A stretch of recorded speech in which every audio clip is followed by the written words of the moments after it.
Hello, everyone, and welcome to the Adafruit Show and Tell. I'm Liz. I'm going to be your host this evening.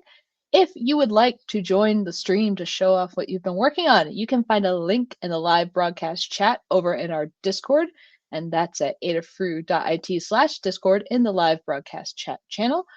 First, we're going to kick things off with Adafruit folks, see what they've been working on, and we're going to hear from Scott. Hello, how are you? Hi, I'm hanging in there. Thank you for hosting, as Of course. always. So I'm still in hardware land. I actually went back and looked at what I showed off last week to make sure it wasn't this, because it feels like it's Right. been forever that I've been working on it, but it turns out that it hasn't really been. So I showed off last week my minimal P4 board design that I've been doing as a way of like getting access to all the GPIO of the P4. Yeah. And getting some experience with laying out the core ESP32P4 and all the decoupling caps and all that. So I went straight from that to this other board that I've been dreaming of, because I've been doing a lot of this LLM agent stuff, as I'm sure you have as well. And it's like, okay, I have code, does it work? And Right. you hit this new bottleneck that was always there. It just wasn't as obvious, which is, how do I test it? Right. Yeah. And I'm like very lazy. I'm very lazy, and I don't like doing manual testing. And so I have this big change to like update CircuitPython to the ESP IDF6, and I'm like, like I don't want to have to get like an RGB matrix panel out and have to like Yeah. test it against six plus different ESP chips and to make sure that it all works. And I'm like, this is just like, I can't do this. And so I was like, you know what? If I had a logic analyzer on these boards, I could just load the code, because like the panels don't care, right? Like the panels don't respond to you. It's just like, Right. is the pattern correct, right? And so I did the software proof of concept of using the P4 as a logic analyzer. And now I'm like, okay, now I need this board that just hosts these development kits for every single chip, and then I just say test them all, right? Like here's the CircuitPython code that does protomatter, test it all, make sure that the do a logic capture, make sure that it's right. And so the board that I'm working on is this like hardware in the loop host board. Yeah. And the way that I'm thinking about the layout right now is like the right hand side is the side that you have like sticking out, so it's the one that you have to like plug your Ethernet into, your USB if you want to like debug it or flash it. And then what's on the other side, there's no 3D model, but it's like a USB A. So it's a stack of two USB A's so the P4 hosts USB that goes to the device that you're testing. And then it bridges it up to the network so that anybody can talk to it over Ethernet or over IP. Nice. So I was thinking about what the ideal layout for this would be, where it's like I could get one board and I could put a bunch of different development kits, like stock development kits on top of this. And this is what I've come up with. So it's kind of set up here for like if it were a feather. So this is like 0.7 apart. Yeah, they're like more, I wouldn't need the whole 20, this is 22 pins long. But what I can do is I can basically get 20 different GPIOs along this axis. And so I can basically have 40 GPIOs that the P4 has access to like talk to the device that we're testing. Nice. And then by having these like parallel pin headers, I can like adjust for different width development kits. Like a cutie pie versus a feather. Yeah, and it turns out like the trinket is like super narrow. Like the old trinket, it's like 0.4 or 5. I don't even remember. But the idea is that like you'd only have one of these, and then your other edge would share this bottom one. Okay. Yeah. And then the other weird one is Arduino footprints, and they're super common. So like here's an NXP dev board, and it looks weird because it's got these double headers, but it does actually have like the outer pins here are the Arduino footprint, and then they have like a nested set of pins for more pin access on the inside. Oh, cool. And they're not the only manufacturer that does this. So I also have, if you go back to my window, this is the weird Arduino header. This is the weird Arduino header where it's not like the right pitch across it. So that's like, you only ever use this if you're doing an Arduino layout it also shares the same pins as these, so you can't use these as the same Oh, I see. time at the same time as this part of the Arduino header. But then down here, I actually have Oh, the 6 hiding. analog Arduino headers. So it will act as a shield for Shield. Arduino shaped things. And in the case of the inset ones, we can actually populate these headers poking down into those inset ones as well. Mhm. Kind of with the goal of like maximizing how many I/O we can test against Yeah. for any given dev board. Cool. So I'm pretty excited about this layout. In terms of the pinouts, we'll see in practice how well it works.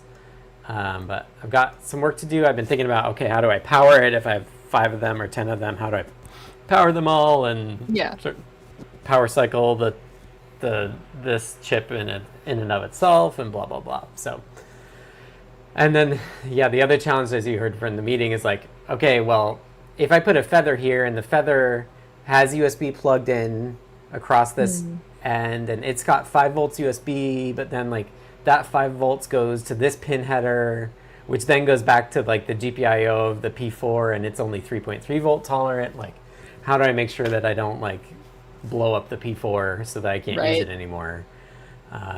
So I think we've come up with a way to do that as well. Like obviously you could not put it, if you don't put a header there and don't connect it, it's not a problem. But if you forget that, like Right. I Yeah. want to handle the case where you do forget that. Yeah. So yeah, that's where my brain is, and the goal is that like if I put time in now and then I get this setup and then it like it shrinks the bottleneck of testing for all of this LLM stuff that I've been doing as well, Definitely. Yeah. going forwards, right? So Yeah. Very cool. yeah, that's where It's I'm at been on cool it. to see your progress because last week, you were working on a P4 board. Now you're working on P4 board with the stuff on top of it. So Yeah, it's very cool. yeah, and the only reason this like P4 stuff is routed is because I've like copied and pasted essentially Right. Yeah. that like shared bit together. So if folks have ideas, find me on the Discords. I'm happy. I love help with this idea. Nice. And are you deep diving this week? Yes, that's the plan. But last week I had to Right. cancel Yeah. at the last minute because I had a sick kid, and so that is totally on the table for this week as well. Knock on Gotcha. wood, we don't have 2 weekends of sickness. But yeah, planning on it. Very good. All right. Well, thank you so much, Scott. Thanks for hosting. Bye. All right. Now we're going to hear from Anne. Hello. Hi, Liz. Hey. Hey, everybody. Only a few days ago, Espressif, makers of the ESP chips that a lot of us use, jumped into the claw arena, the small personal assistants that are kind of like OpenClaw, but shrunk down into small things. And I immediately jumped onto Adafruit and to DigiKey to order some boards that may or are compatible. I got them yesterday, and through mechanizations, I got at least one of them working. So this Nice. is the Core S3. I got it from DigiKey, and you can see that little claw. It's kind of He's fuzzy. bouncing around. Yeah. So this is a little personal LLM type device. It is hooked up to my personal Claude account, running Sonnet, I believe, and I can use Telegram either like in a web browser or on my phone, and or a mix of both, and send it little commands on maybe what to do or something. And then each board, this one seems to have like 3 stemma type connectors on Yeah. it. It has a lot of stuff inside. It's got a camera, but I don't think the camera is supported yet. But Okay. it has provision to use devices that might be built into the the device. Like this one, this is the ESP32S3 Box 3, and this is carried by Adafruit, even though they don't make it. And it has IR sensor and temperature sensor, and it says radar too. And it's like, but this would make a cute little claw as soon as they're looking at putting that one in. One of the big things right now is board definitions. They've got 5. Most of them are ESP32S3. Only one of them is an ESP32P4, and I think they're kicking the tires on that. It'd be a more powerful solution, but I'm looking too, the Adafruit Metro ESP32S3. This is a nice chunky board with lots to it and a lot of PS RAM and flash. So you take a nice, this is Arduino style headers, just like Scott was talking about. You can take this display that Adafruit carries, pop them on. Then you've got a nice big claw instead of teeny tiny claw. But I'm also looking at the Qualia board that Adafruit sells. It has an ESP32S3, and you can get various displays. Really big ones. Yeah, you were working with some of these, I believe. I think. I've used. We've done a couple of projects with them. Yeah, they're real nice. I mean, a lot higher resolution than SPI or I2C displays. So, what would you want to do with the claw once you get it running? I'm kind of exploring what it can do, but there are a lot of built-in functions. It uses a Lua scripting engine inside it, and a lot of them are wired to work with the I/O. So, a lot of people start with turning NeoPixels on and off, but reading sensors, taking data in, and then actuating stuff out.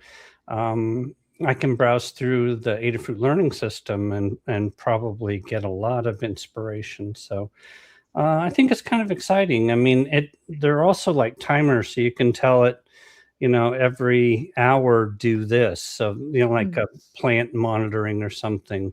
Right. And then you can tell it to go to a low power state and pop back up, and then you could query it with your phone and say, okay, well, how's the plant health been, and have make a little graph or something. So cool. I think there's a lot of potential. Yeah, definitely. Well, I'm looking forward to seeing what you do with it. Great. Thanks a lot. Thanks for coming by. All right. Now we're going to hear from Brent. Hi, Liz. Hey, how are you? Doing okay. Could you share my screen? Yes. Here we are. Yeah, sure. So this past week, I published a new guide. I haven't written a guide in a while. For a Seedling frost alert device. So it's really small. I have it on my desk. It's like super tiny, and it uses the Cutie Pie and the new terminal BFF. And Noe designed a really nice case for it. That makes it look a little bit more industrial, and it has like 2 little mounts on the back that you can stick it to, using like the magnetic feet. But so the guide is super simple. It requires actually no hardware. I used this terminal block BFF because it was coming out, and I was like, oh, maybe someone can extend this to add like a UV sensor for the sunlight, or like more LED array, or like a water pump to actually water the plants. But right now, as it stands, it's a very simple project you can do with a bare board. And I was like, oh, let's just do a simple bare board project. So in Whippersnapper, it's configured as just a board with only 1 NeoPixel on it, and there's no programming. You click the button and you type NeoPixel, and you add it. And then in the guide, we then create, we use Adafruit IO's power ups, and we have a weather service, so you don't have to access weather through like an API or any weird programmatic thing. You can, but we also provide a way to do it without programming. So you add your location in, and this uses Apple Weather Kit, which gives you a really, really robust amount of information about the current weather, and then create an action. And this is the new like block-based actions interface. So every hour, we use a schedule block to fire off. We check the weather in Brooklyn, and then you can say, "Oh, when do you want to check it?" And it's like today. And there's a ton of different metrics you can check. This is like a really, really easy to get weather information into your projects. Yeah. Like way easier than calling an API and then parsing through like all the JSON that it responds with. This is like a serious amount of weather information. So if you're making like a nautical clock, or really like the daytime information to overtime information, I was actually kind of floored when I went through everything. So yeah, looks at the temperature minimum. And now we're kind of at the end of spring. When I started this project a few weeks ago, we were kind of a little bit more in the beginning of spring, but and it's not really freezing overnight anymore in the Northeast, but it's a good we've project still to been kind having of. some pretty cold weather, though. I know a lot of plants can be more sensitive to it. So Yeah, that's true. I mean, yeah, we don't have anything in right now, but I'm just like, maybe we'll have a cold snap again. yeah, So we like set this to a variable, and then we query the variable. Like we have these conditional blocks, and you can like create smart logic for IoT devices. So like we check if it's going to be, this should be flipped. This should be freezing, which is correct in the guide, but I flipped it to get a picture. okay, And then we have this little like SMS block, which like texts you, and you can send emojis, and you can format it. Like you can add paragraphs, and you say, oh, the overnight temperature is going to be like 0 degrees Celsius. And you can also pull this variable into this block, which is shown in the guide. nice. And then if it's cold, it'll set it to blue. And if it's not freezing, it'll just be off. So like you could leave this inside, kind of like near your garden patio door, to go out and check it. And later this summer, we'll have Whippersnapper V2 out, which will have low power mode. So this can run every hour, wake up, check the temperature.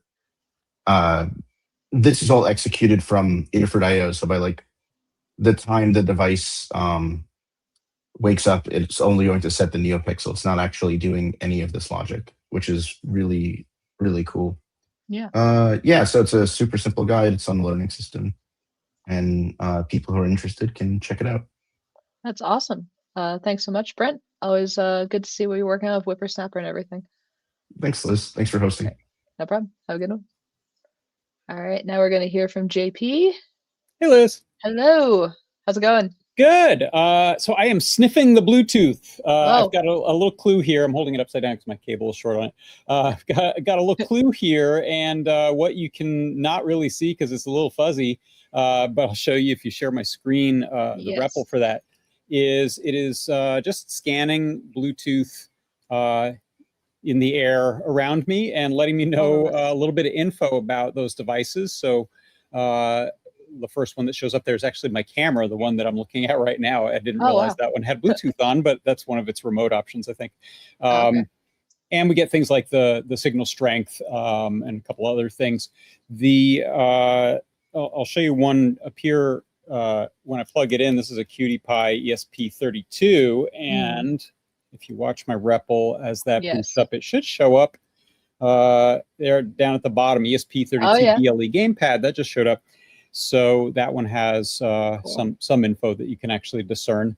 But one of the reasons this came up was I think you worked a bit on looking at some papers that some people had written about trying to determine when things like meta glasses had entered your zone. And there's a lot of these things don't really advertise their names. You can see there's a whole lot of them on here that don't. I don't know what the one is that's calling itself an espressive devices, but I've got some devices in my house that are commercially manufactured that show up as espressive devices because they're ESP32s inside. But you'll notice one thing I have going here is the scene and how many times it's actually detected that device. So one idea is just trying to alert you when something new arrives in your general sphere of Bluetoothiness. And then I haven't looked at the paper yet, but I think there are some other methods that people are trying to use to determine when something is a unique device that they didn't think was there, or if there are publicly shared databases of, hey, these seem to be addresses that some ranges that some of these devices are showing up as. I know Apple is really careful with AirTags for reasons of anti-stalking to roll all of their information as much as they can, and it never really shows up at the same thing twice. So it's kind of an interesting space, and just sort of the first step in it was just saying, hey, the clue's got that NRF 52840 in it. It can sniff up some BLE. So why don't we go ahead and try to do that? I think for the show tomorrow, I'm going to tonight try to add some things about, I'm forgetting the name of what they call it again, but there's like characteristics. Thank you, characteristics. So BLE has their name for sort of sub protocols. So things like heart rate monitors or scales or barbecue thermometers, they work on these different characteristics and may show up as that. And some of them have some fairly standardized packets that you can get about, like, hey, how's my battery in this little, bicycle pedal tachometer thing or whatever. So I'm gonna fire up a bunch more BLE things in the house and see what I can snarf down with the clue here. That's what I'm working on. All right. Well, looking forward to your show tomorrow. See even more sniffed up Bluetooth. Thanks so much. All right. Have a good one. All right. Now we're going to hear from folks in the community, starting with Salim. Hi, Salim. Oh, I can't hear you, actually. You might need to change your...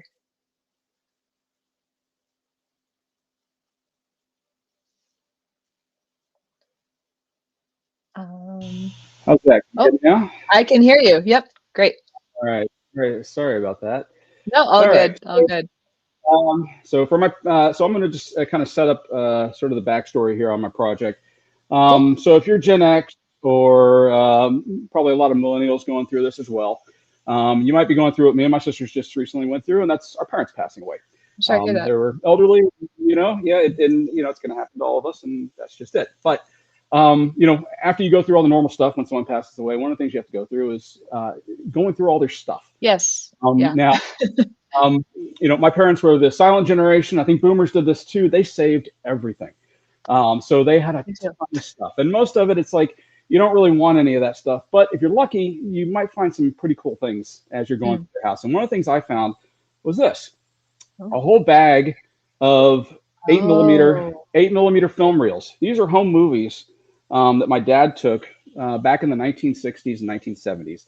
We found reels like this. I think this stores something like 3 minutes of film. We've got some medium-sized reels like this. We've got some big ones like this, which I think are just a bunch of these all spliced together.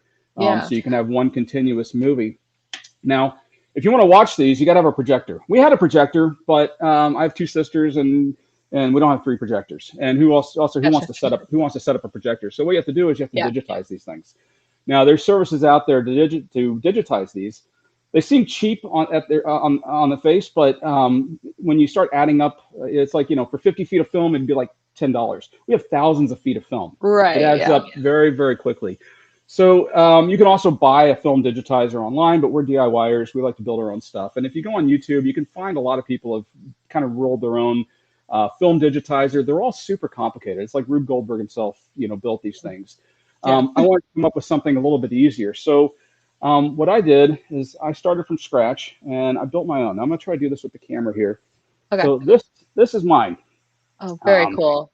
So I'm going to kind of walk around it and show you what I've got. So here's our film reel on this side. Okay, everything's going backwards for me. Film reel's on this side. The centerpiece of this thing is really the camera, right? We've got the Raspberry Pi HQ camera. We've got a Waveshare 100X telephoto lens. And of course, we've got our film reels. I designed a couple of guides. I printed those in TPU to make it a little bit safer for the film. We have a light box. We have a light box down here, and then the film just kind of runs through a very narrow slot at the top of that light box. And then down through the middle, you've got a little window that it's taking a picture of. Okay. Now on the other side, I'm going to rotate everything around here so I can see what I'm doing. I've got a stepper motor, which actually advances the film. Okay. And then I've got a DC motor in the back. This actually provides tension. It's actually running counter to the direction of the stepper motor. Cool. I've just got a very, very gentle current running through it, just enough to kind of provide a little bit of back pull. And it's actually being pulled against its own direction. And this is one of the things that I thought was kind of interesting. All the ones that I saw online, they have these super crazy contraptions to provide tension. I'm like, why don't we just do it the way the old tape decks used to do it? They did the exact same thing, where they just ran a motor going backwards very gently. Back here, I've got a Raspberry Pi and some, excuse my wiring, I haven't really cleaned everything up. And then I've got a 5-volt power supply. So the whole thing runs on 5 volts. So that's sort of the hardware part of it. The software part I've got over here. This was all written from scratch by me. And when I say me, really, I just told Claude AI what I wanted, and it wrote stuff for me. Because I'm not a good programmer. Actually, one of the things, this is my first project with Claude. I have so many ideas throughout the years that I wanted to do, but I always knew the coding was going to be a problem. And so this has just like opened up all those ideas, because now I can just tell Claude what I want. So if I start running it, if you look at the window, so we've got a live screen. Yeah. And it's using OpenCV to actually lock in on those sprocket holes.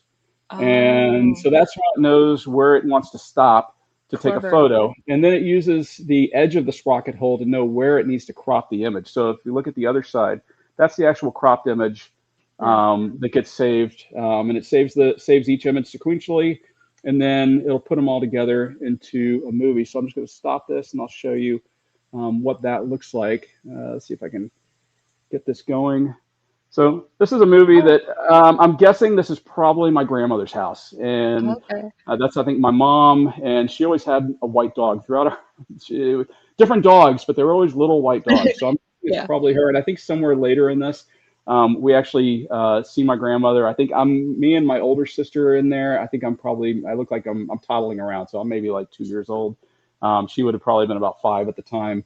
And, it's, I've got, like I said, I've got a whole bunch of these I'm going to go through. The way I've got this thing set up is that I can just load up a reel and let it go, let it digitize these, and hopefully throw them up on YouTube just in a private channel, so that me and my sisters will have these home movies in the future. Oh, that's amazing. I'm like in awe. This is such a good project. Like the technical aspects, the actual like logging of everything, like it's great. Yeah, I mean, it's cool in the sense that this is something I would never have tried to tackle if it wasn't for the fact that now I've got something that can just do the code for me. And it started off. It's cool in that I started off, just kind of with, here's what I'm trying to do. This is what I want to do. I put it together. I'm like, hey, you know what? I'd kind of like a front end of this. Can you write a GUI for it? It's like, yeah, sure. Here's a GUI. I'm like, okay, this is cool. I'd like to add this feature. Sure, here's the feature. And I just started adding stuff onto it. It's not completely done, but it's actually, I've got a couple of other features I want to add to it. And eventually I might actually, roll a board, throw it all up in line for anyone else that's comes across these same things and want to digitize them. I think of all the like old home media that's like sitting in people's homes, and like the cost of, and the like struggle of like trying to digitize it, to have a solution like that, like it's really awesome. So there it is. That's my project. All right, thank you so much for coming by. This is great. And if you ever do share it, we do have Adafruit Playground if you want to throw it up there, or definitely come by, let us know that it's up and documented. Absolutely, we'll do. All right, thank you so much. Thanks. Have a good one. All right, that's gonna do it for Adafruit Show and Tell. Amazing projects tonight. There's no Ask an Engineer tonight, but as JP said, he will be live tomorrow, and Scott will be deep diving on Friday. So until then, hope everyone has a good one, and we will see you later. Bye.